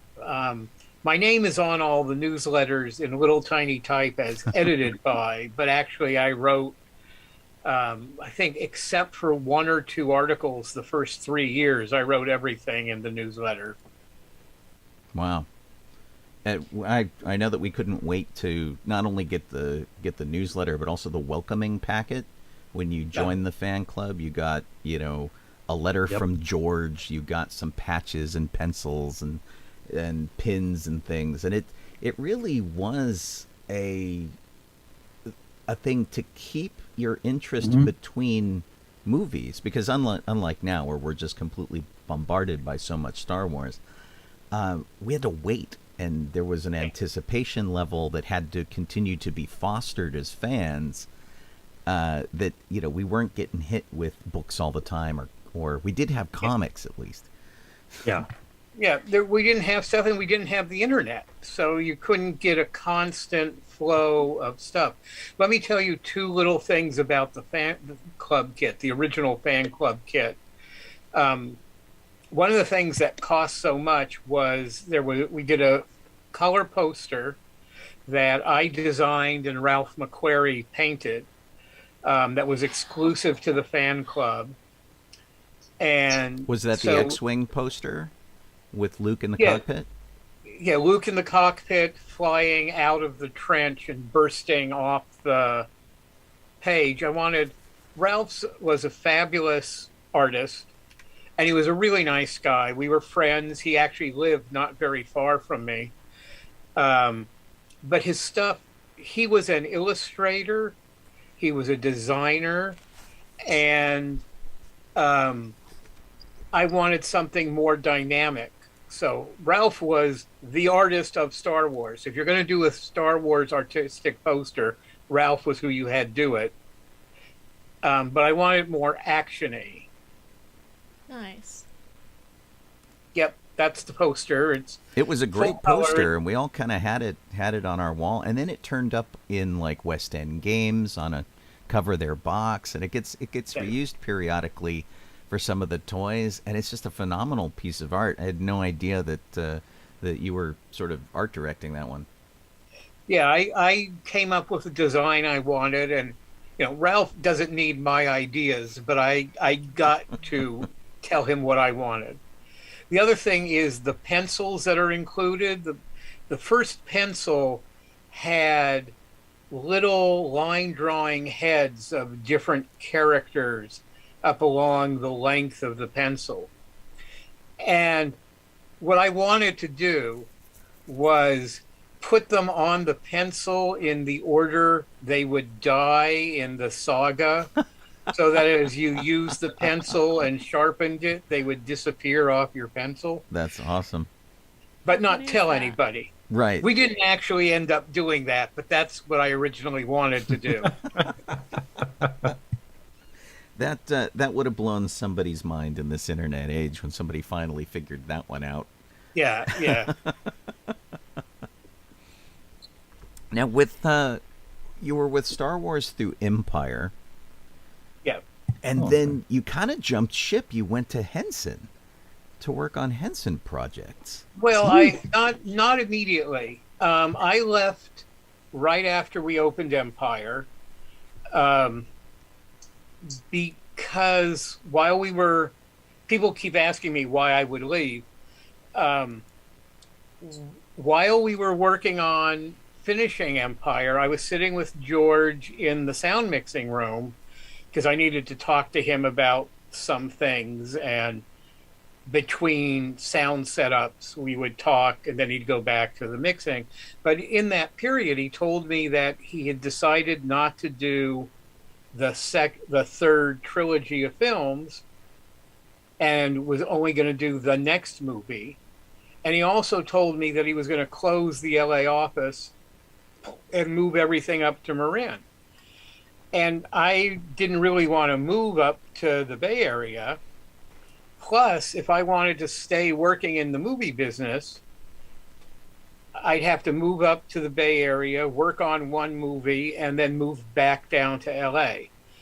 So I decided the successful opening of Empire, on top of Star Wars, was a good thing to have on my resume as I went out and set up my independent consulting firm. And I actually worked, my first clients were Warner Brothers, where I did Superman 2, Excalibur, Altered States, The Hand, and some other movies. Wow. And then a year and a half, 2 years later, Gary Kurtz went over to do Dark Crystal. Ooh. And Gary called and asked me if I'd come work on Dark Crystal. And sure, you know. Mm-hmm. and for all the obvious reasons why I would do that. And then and on Dark Crystal, I got to know Jim because I worked directly with Gary and Jim. And Jim asked me to continue with him on Muppets Take Manhattan. Wow. All right. Nice. That's excellent. Yeah, we have a pretty soft spot for the Muppets over here. Yes. Yeah, well, who doesn't? Right? Yeah. I mean, it was great. I mean, I worked with the Muppets to some extent when we were doing the episodes of Sesame Street that I was producer for Lucasfilm on. But, you know, I don't know anyone who doesn't love the Muppets. I love the early Muppets more than most of the later Muppets. Well, I agree with you, and I think that's because once Jim was no longer with us, a lot of people forgot the basic rules of the Muppets. Mm-hmm. You know, True. the Muppets are not weird. I mean, they are weird, but Right. they One are in not particular. weird within their world. Right. Yeah. No one stops and says you're a puppet. No one stops and says you're a talking frog. Hmm. They're just, you know, people. Yeah. Well, and they never do it either. They never acknowledge that they're puppets, really. Although I have seen Jim do it on talk shows, but for the most part, they don't acknowledge that, and they don't acknowledge that they are strange within the world of humans at all. They just exist. Right. with And the everyone. later movies are all about how they're weird in the world of humans. Yeah. And I think that really takes away from them as characters. I was surprised at how much I loved the Muppets Haunted Mansion that came out last year. Oh, It yeah. really felt like was it was fun. a return to the original Muppets. I Yeah, give Kirk Thatcher is great, and he dates back to some of the early days. Oh, that's why. And I think he's part of the reason it was so successful. That makes sense. I'm kind of flipping through your book here, and some of these stories having to do the Underoos campaign or the Yeah. taking meetings on the black hole for Disney. It's there's so much diversity going on here. Again, it's not something today's world of movies. The world is, you know, sliced up into little tiny pieces. So you deal with a little, you know, just this little narrow thing, whatever your job is. And I was kind of blessed to be able to go all over the place and do things. Some of them are weirder than others, like the Underoos commercials. You know, when we did things with Sesame Street, with our licensees for their commercials, all that kind of stuff, we were not approving the content of the material. We weren't telling them that's not funny enough or whatever. It's their show, it's their ad. We were approving the Star Wars-ness of it. Wow, Yeah, interesting. Oh, okay. That is a big difference from today. Yeah. Mm-hmm. Yeah, we did not say, you know, on the Sesame Street, once I had set up with them to do these episodes, they wrote it, their writers wrote it all, and they sent me the scripts, which I read for approval. But it wasn't approving the content. I mean, yes, if they had something totally inappropriate, I would have objected to it. But it wasn't the within the normal bounds of content. It was, for example, and I talk about Sesame Street, of course, in the book. One of the segments they wanted to do would have R2 singing the ABC song. You know, that song we all learned about, that it's just a recitation of the letters. And I said, he can't do that. He can't talk. And they said, well, we figured we'd use a synthesizer Mm-hmm. and make him do like A, B, kind of, Uh-huh. extended synthesizery notes to be the letters. And I said, no, because if he could form phonemes, he could say words and he could talk. Mm-hmm. Yeah. And he can't talk. Right. So And he they wouldn't need rewrote 3PO. it to have 3PO sing the ABCs and R2 beeped and danced around. Yes. And that you can makes see more all the sense. segments on you go to YouTube and see all the segments. And I think they've now been released as extended features on some DVD or some streaming, but Mm-hmm. you can find them on YouTube easily enough.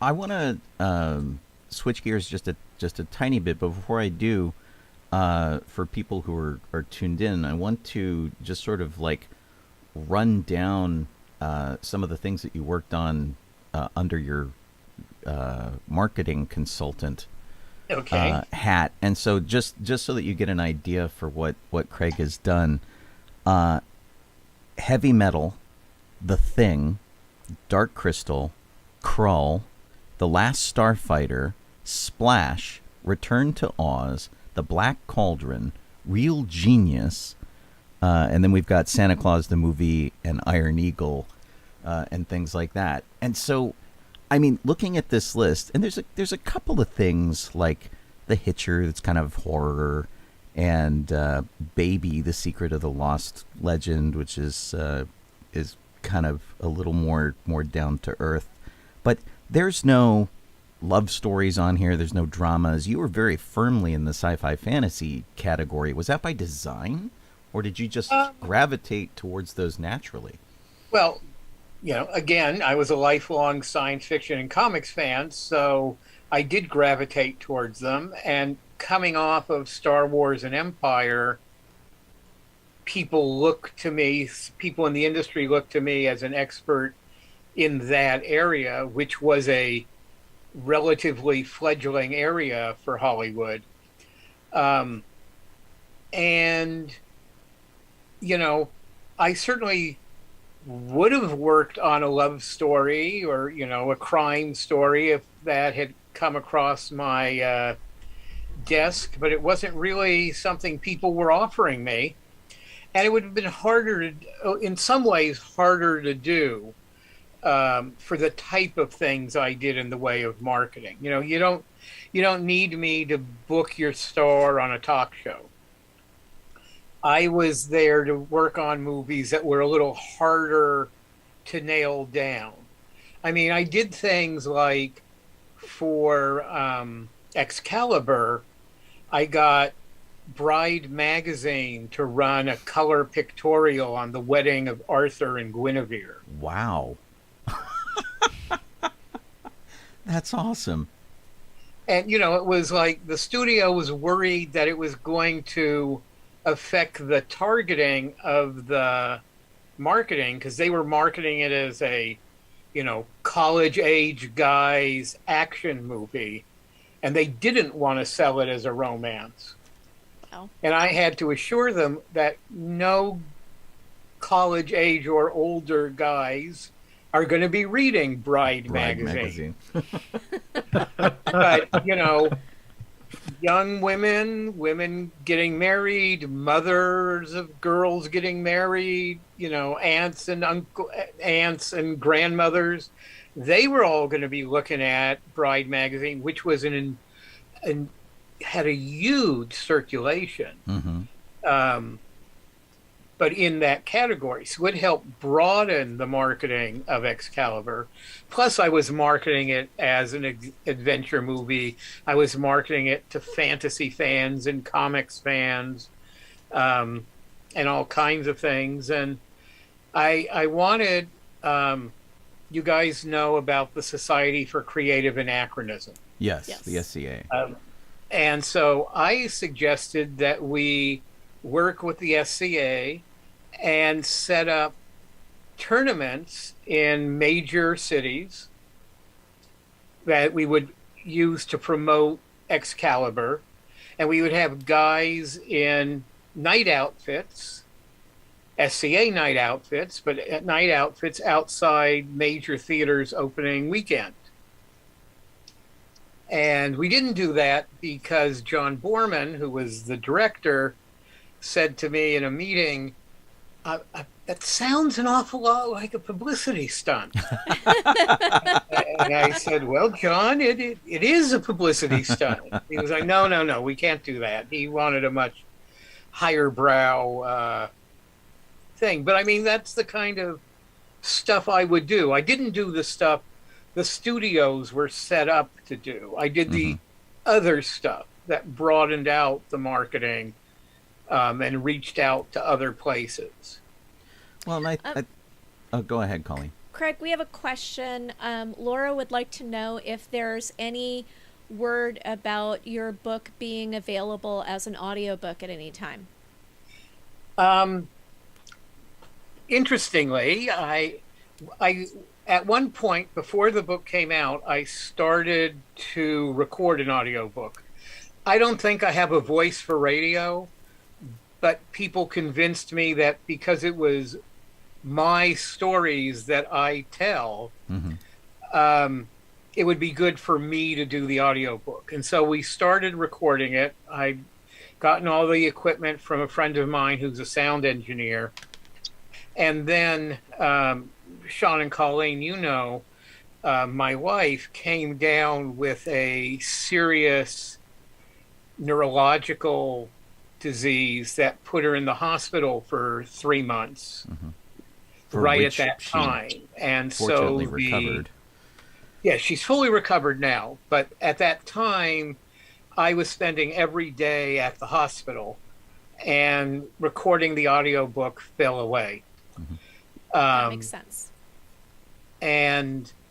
But people have recently been asking me, because I've started going out promoting the book, about an audiobook. And so I've talked to my sound engineer again, and he said, yeah, we could still record an audiobook. So there will be an audiobook.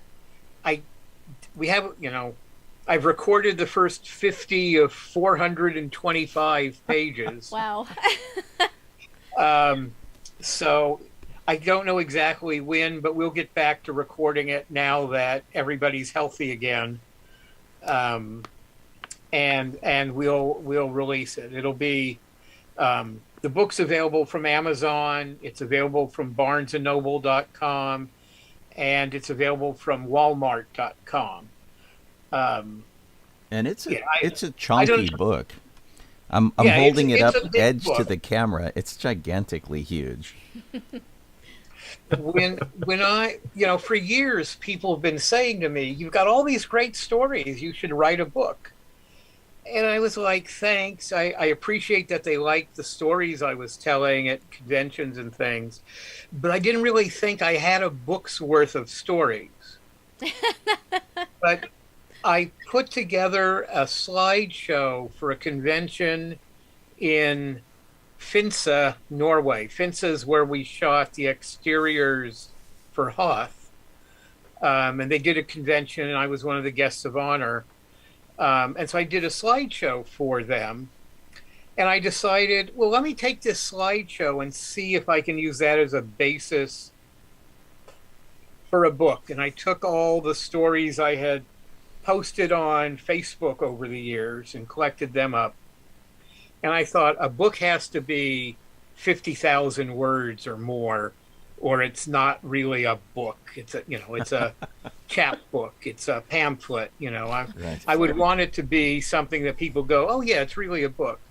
So it turned out I had about 15,000 words I had written on Facebook, 12 to 15,000 words, something like that. And so I started writing down the stories. And well, in the end, the book is something like 110,000 words, over 400 pages. And, wow. So it's pretty substantial.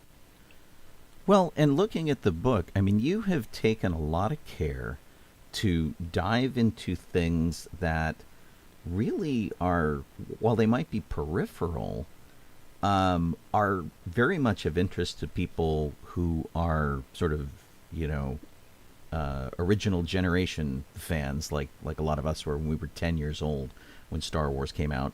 And so, you tackle things that we remember as being kind of funky and want to know the background on, like, say, Jaxxon appearing in the Marvel comics, and why is there a big green rabbit in the comic books, and what were they thinking, kind of a deal.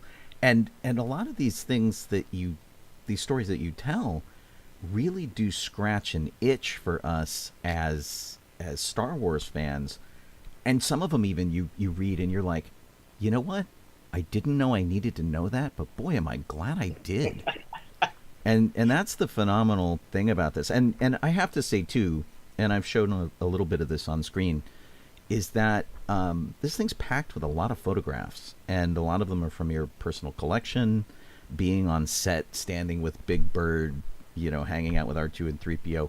And of course, the cover image, which we had on our little teaser, which is you standing in Echo Base on Hoth with the Millennium Falcon behind you. I mean, talk about an opportunity. There's a lot of people who take pictures at Disneyland right now with the Millennium Falcon behind them. Nobody's got that one. Yeah. Which is really cool. I don't know if you have to go or not, but if you can stay for a few more minutes, I have a couple more questions for you. Yeah, me too. I have at least one. Okay. Nope. Do you want to go, Jeff? Sure. I noticed. I know, looking at their credits, writing credits, that you worked on the Real Ghostbusters cartoon. Yeah.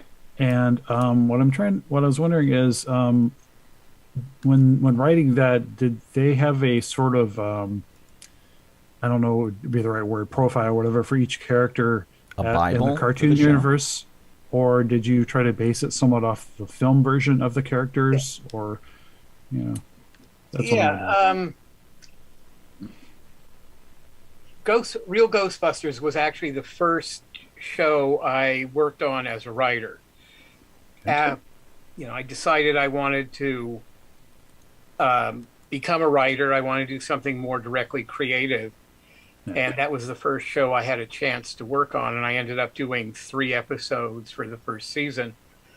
And yeah, in animation, shows will have what's called a show Bible. You see that on a lot of live action shows as well. Yeah. And a lot of what's in there are character descriptions. And from a writing perspective, we don't mean he's 6 feet tall. We mean he's afraid of snakes. It's of course. It's personality, goals, desires, all that kind of stuff. And so, all of that was in the Bible for the Real Ghostbusters. And it explained yes, it comes from the movie. And of course, we were all influenced by the movie, but there are also some changes and things in how it worked. And so you use that, the show Bible, in coming up with ideas and in how you write it. And you really kind of went all over the map here for shows. In addition to the Real Ghostbusters, you had the Smurfs and G.I. Joe, Mighty Max, which was a toy-based cartoon series that was tied into Mattel Toys, Flash Gordon, the Transformers, which were more toys, and then one that you were like super, super involved in as a story editor, which was Pocket Dragon Adventures. Right. And I mean, just those shows are just so wildly different. It's kind of really interesting to see that, because I know a bunch of people. In fact, we may know the same guy, Jim Krieg. Oh, sure. I've done some work with Jim in the past, and he like stays very firmly in a superhero niche for the most part. He's done some kids horror and stuff, but mostly it's just like superhero stuff. And yours is all over the map. Yeah. Some people just, that's all they like to write, so they stay there. Some people, that's all they can write, or that they think it's the only thing they can write. I've hired for Pocket Dragons, for example. We did 104 episodes of this young kids comedy show, comedy adventure. And I hired some people who had only written adventure stuff, and they were like, I don't know if I can write this. I don't write comedy. And I taught them how to write comedy. It's how you tell the story.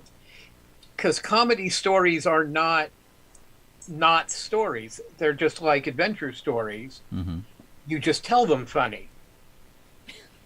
And yes, some people don't have a sense of humor and they can't tell them funny. But telling the good story is the hard part. And I found I like a lot of difference, and I'm pretty good at most all of it. So I've written preschool, I've written action adventure, I've written comedy adventure, I've written what they're called girl shows, the ones focused on a female audience. I've just, keeps me interested, and and I've done shows all over the world. I've done shows for China. I did 2 series for the Middle East. I got interviewed by a newspaper out of Qatar who we did the shows for a company in Dubai, but they played on streaming all over the Middle East. And one of the shows was very successful, very popular, called Majid, about a boy detective, sort of a Tintin-like show. But Majid is like a 40-year running comic strip in the Middle East. Wow. Anyway, so I'd been hired to develop it, and they wanted to cover the show. They were astonished that not only was I not an Arab, I had never been to the Middle East, because the show played, it was exactly, from their point of view, exactly right. Nice. And, and it's a great compliment to me and the writers I hired and supervised. But it's a matter of, being a good writer and doing the research. I used to occasionally tell writers it's Dubai, not Dubuque. You have to tell a story that's appropriate. The characters have to act appropriate to where they are. Right. We started with a sort of a haunted house story for that show, and they don't have the same kind of ghosts that we do. In fact, they don't have ghosts at all, but they have other spooky spirits in their culture. And it's just finding that out and doing it. But anyway, yeah, I've written a lot of different kind of animation over the years. Well, and you're of course a member of the Writers Guild of America, and you've done a lot of lecturing and stuff on things like that, both on your own stuff and for other people. And the one that really kind of interests me, and something I've seen you post about on Facebook that's always kind of really fascinating, is that you're on the steering committee for women in animation here in LA. I was. Okay. I am not anymore. They not because I don't support it anymore, but because they reorganized women in animation, and the women in animation has chapters in different cities, and I was on the steering committee of the LA chapter, which was the main and largest chapter. But they reorganized the organization, and now there's a international steering committee that I'm not on, and the LA chapter sort of operates under the international. Oh, okay. So I'm still involved with it. I still attend events, or did before COVID. Right. But I'm no longer on that steering committee. I just thought it was kind of a really, really interesting way to sort of get back to, the community, and the fact that I've known a lot of women who would like to write for animation and, often see roadblocks in front of them and then don't even try. And I always thought it was very cool that your work there sort of seemed to be to remove some of those roadblocks and to make introductions. And I see no reason anyone who wants to and has the ability shouldn't and can't write or animate or whatever else.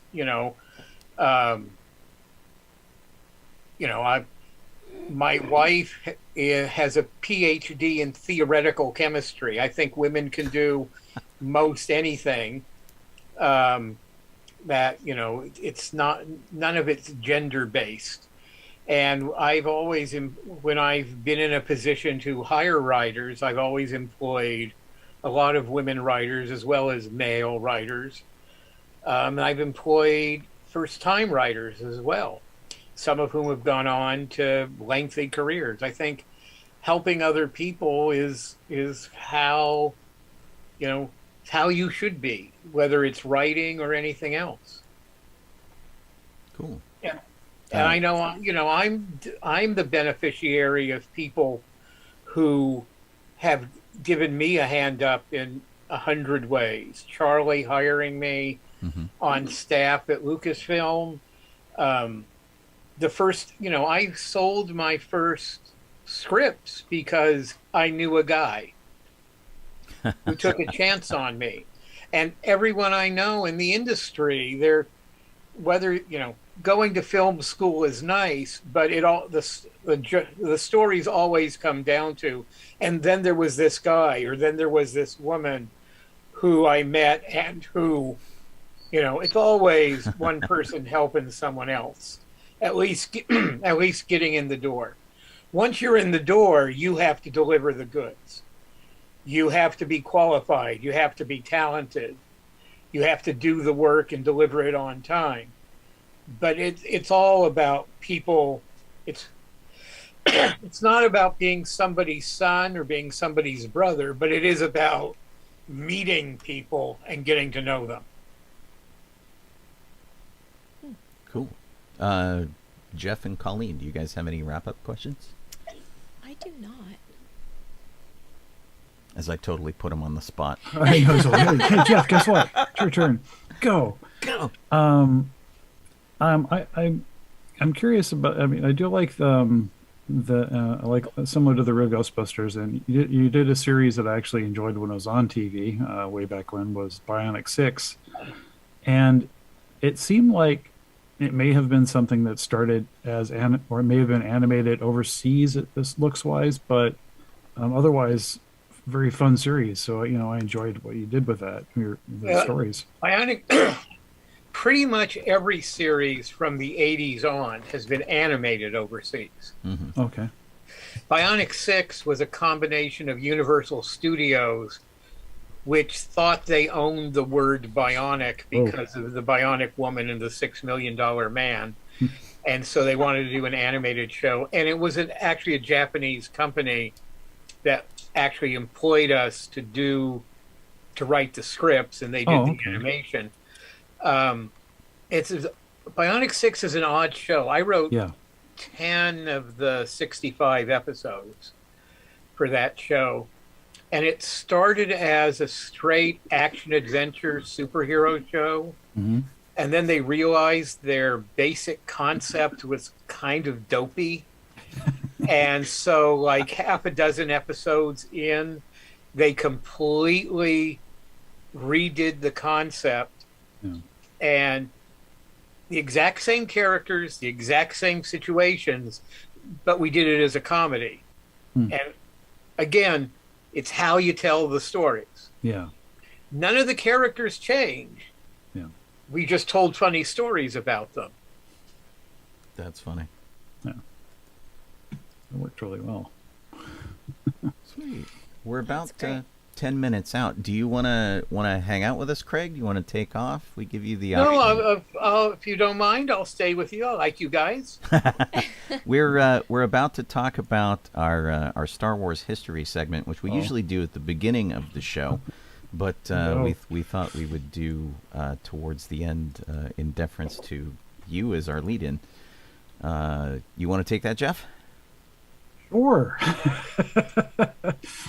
And I guess what we'll start off with is birthdays of some birthdays that happened the past week. Folks that related to Star Wars that aren't really necessarily with us anymore. The first being April 26, 1927, when Graham Ashley was born. And I guess, let me see here. If I can pull this up real quick here. He played Gold 5, basically, in A New Hope. Pops. So no one's looking at who that is. And but again, I look at his list. I flipped over to IMDb, and he's got 92 credits. So it's not like he just did Star Wars. So pretty much everyone here that I'm going to list here is has a large list of other credits, and so not known just for Star Wars, which is great. Doctor Who, indeed, actually. Yeah, a lot of people who were in Star Wars crossed over from Doctor Who. Yeah. Not the least of which was Peter Cushing. Yeah, exactly. April 24th, 1933, we have Claire Davenport.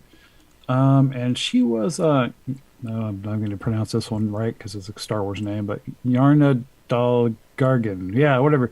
Return of the Jedi. She was the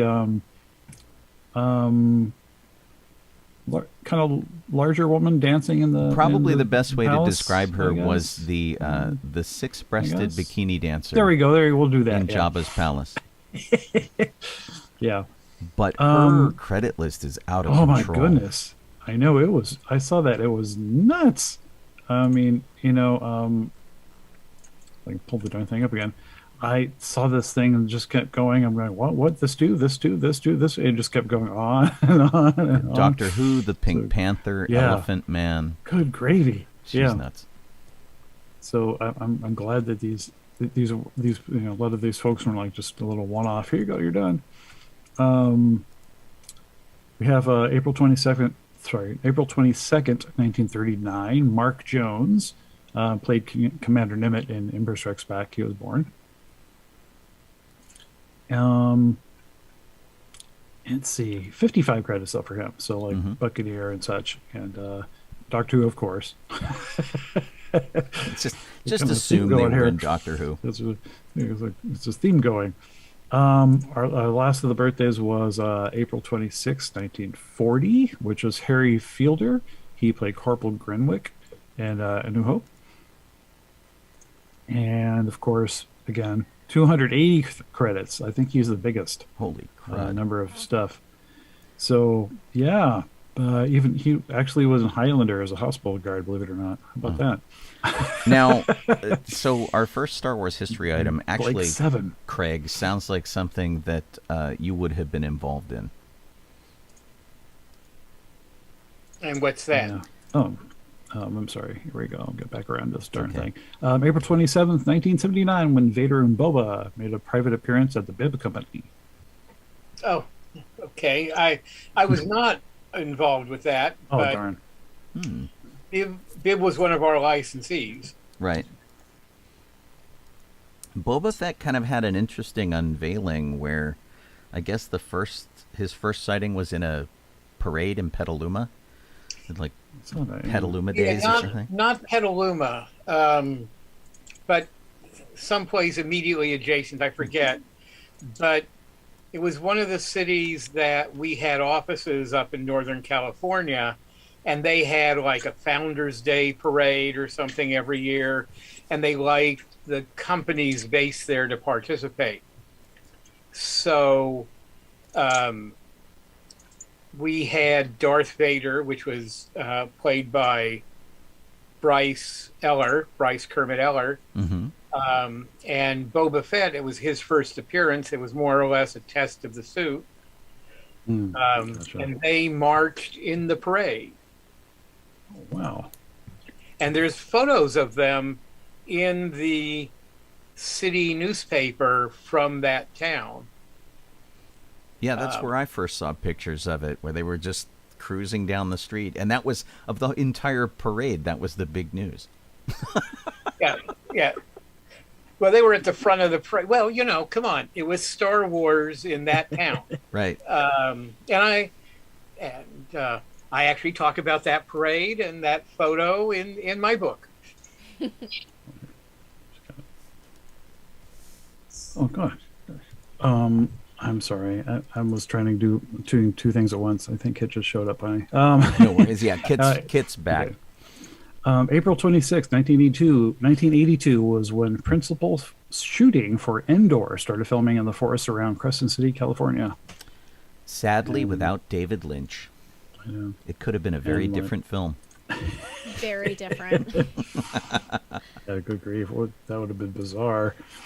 And I really wanted to see this thing, too. This is, not like I've ever been to Japan ever, but had I been independently wealthy, I would have flown to Japan just to see this. Oh, for the next one? Yeah. Yes. April 27th, 1993 was when George Lucas' Super Live Adventure opened in Japan. the live stage show with everything. And it was everything that Lucas had done. It was THX, It was American Graffiti. They found a way to shoehorn everything into it. I think there's videos on YouTube that are worth looking up, because I think so. It's like they threw everything Lucas into a blender. Yeah. All right, so we've got more sneak peek photos for the new Kenobi TV series. And I was excited to see a better close-up on Ewan McGregor's blue outfit with the gray shawl, because I think I can reproduce that one fairly easily. Because she knows she's going to have to make it for me. Yeah. Yeah. So more close-up photos, please, on that one. Right. Yeah. And then we heard this week that Mark Hamill will not be attending Celebration this year because he is working on another show out of the country, I think. He's working on a film, I think, or a series that keeps him away. I believe he's working on Fall of the House of Usher. That's it. Yes. Yeah. That's it. Yeah. Right. Which is really kind of an interesting thing to be doing right now. That's pretty. I just keep thinking back to like the Hammer movies, and I'm like, wow, what a weird thing to be doing right now. I know. And this is a rumor. ComingSoon.net is not a reliable resource. That a new Star Wars cartoon was leaked for Celebration. But this new cartoon series, this picture that they've posted with it is not new. No, it's the Ewoks. Yeah, it's an old one. Ewoks / Gummy Bears, because I'm pretty sure it's the same animation. And we don't know it's a cartoon for sure. We just have a title that has shown up on some promo gifts for Lucasfilm. And the title is Tales of the Jedi. Right. Yeah. Which has long been rumored, but really we don't know much. Yeah, I mean it. No, that doesn't show anything. So they in the actual panel info on the website, it is a panel. It does say that, like it was animated shorts, like you said, like individual shorts. So I don't know if that means it's really something they're doing or what, but it's actually a real panel with them in it, but. It might be akin to the Star Wars Visions thing they did, where they had a bunch of animated anime-style tales that they told with Japanese animators. We'll have to see how it shakes out. But they've been talking about this series for a very, very long time, and it comes and it goes. And I think just by virtue of the fact that it is now showing up in some in-house promo material, might give it a little more weight. But yeah, the site that we're doing is kind of goofy. Let me jump in here really quick. If you are listening to us, you are doing so on sci-fi.radio. It's sci-fi for your Wi-Fi. You could be watching us on Facebook or on YouTube or on Twitch.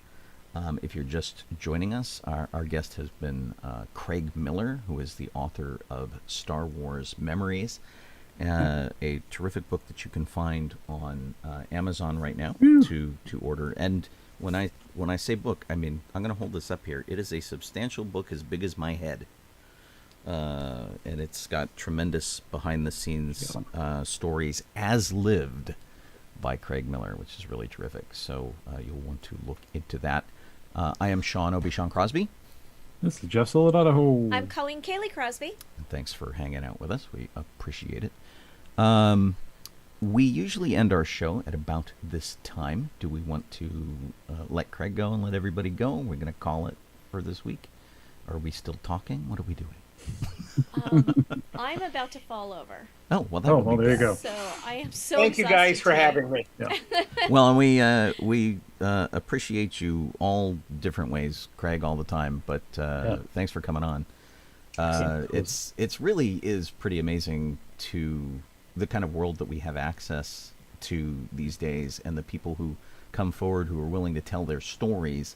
I really appreciated Charlie too, and Charlie Lippincott would come out and he would start publishing all of the weird stuff that he just had laying around that was peripheral things in his hoard of stuff. Are you going to be at Celebration, at Star Wars Celebration? I will be at Celebration. I'm on a excellent. panel, I think on Thursday afternoon about fandom through the generations. I think that's the title of it.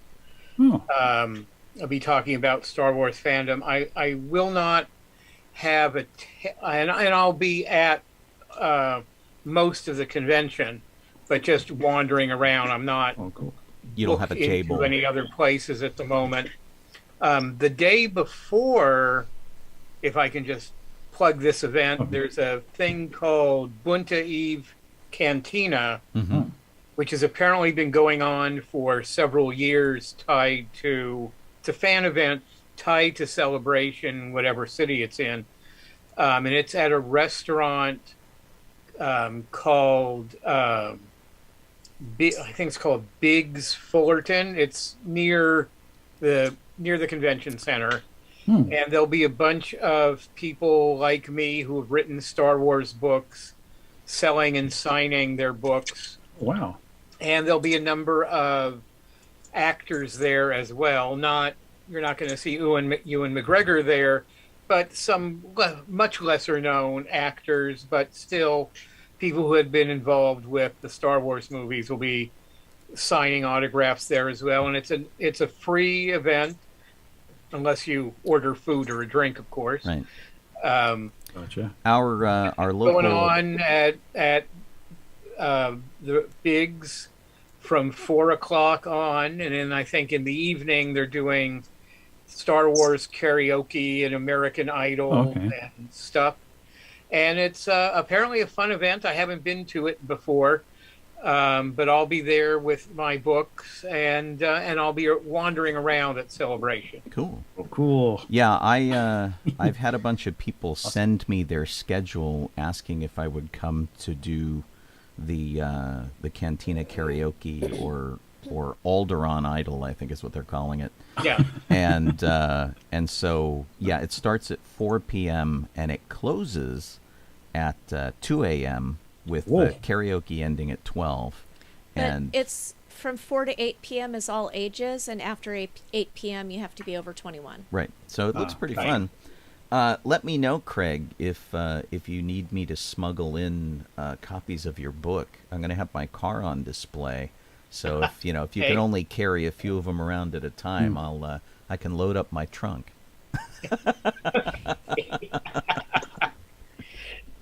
Oh, you rebel smugglers. We do what we can because we must. Gosh, thanks so much, Craig, for being here. We really, really appreciate it. And Thank you, guys. I really appreciate it, too. Always a blast to talk to you. To all of you guys, Thank you. whether you were listening on sci-fi.radio, YouTube, Facebook, Twitch, wherever you happen to be, thanks for tuning in. I'll be on the air tomorrow with Good Morning Tatooine. We will wrap out the week at 6 a.m. Pacific time or 12 p.m. Eastern time. That's our usual music show here on sci-fi.radio. And then we will do this show again next week. We will catch up with you guys. We'll do more Moon Knight discussion and things like that. Did you just say 6 a.m.? No, 9 a.m. Oh, Okay. sometime tomorrow. I hope not. Yeah. It's 9 It a.m. sounded like you or said 6 a.m. and I thought, oh no. Sounded like he said 6 a.m. to me too. Uh-oh. Okay, it's not just me. That would be terrible. That's 9 really early. a.m. would be the No, accurate it is Pacific 9 time. It is 9 a.m. I could be getting dyslexic. It's Yes. entirely possible. My video That's was when I start reversed work. for quite a while for our discussion here, so who knows. Anyway, thanks a lot for tuning in. We will see all you guys next week. Thank you. Bye. Yeah. Bye.